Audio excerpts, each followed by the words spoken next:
اي علبه بلاستيك ويفك طبه ويستناها 5 6 دقائق تكون صفت الزيت اللي فيه. لو حابب اغير الزيت بنفسي كده، او اي صاحب توك توك او موتوسيكل يغير الزيت بنفسه في البيت، هل ده متاح؟ اي متاح. يدور المكنه بتاع 5 دقائق 6 دقائق بحيث يسخن الزيت بحيث ينزل معاه بسهوله. ينزل معاه بسهوله ويفك الطبه ويستنى المكنه بتاع برضه 10 دقائق بحيث يصفي كل اللي في المكنه. وبعد كده يجيب قمع مكان مقاس الزيت اللي هنا ده ويحط القمع ويفضي لها الزيت من هنا من الفتحه دي. فتحه مقاس الزيت.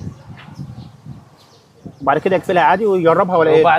بعد كده يقفلها ويدورها بتاع دقيقتين يتاكد ان ما فيش تسريب زيت. طب غالبا التسريب، لو بقى التسريب بيجي منين؟ يجي من الطبه لو هي مش مربوطه كويس او السيه بايظ.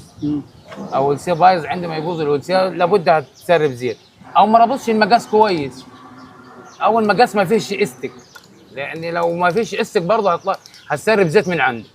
لو الطبه مش مربوطه كويس هتسرب زيت من الطبه.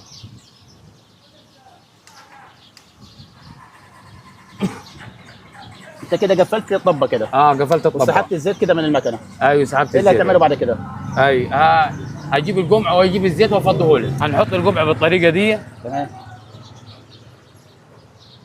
ونفتح علبه الزيت.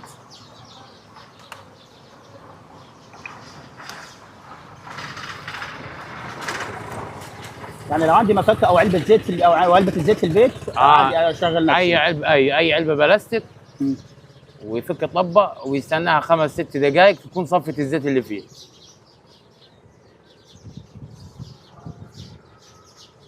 ده زيت مبرشم دوت. ده زيت مبرشم. افضل انواع الزيوت. افضل انواع الزيت. افضل من السايب زي ما قلنا. افضل من السايب. وبرضه الاصل منه بيسيب الداير اللي في العلبه ده هو اللي مكتوب عليه كلمه موبل. لو ما فيش الداير ده يبقى الزيت مضروب.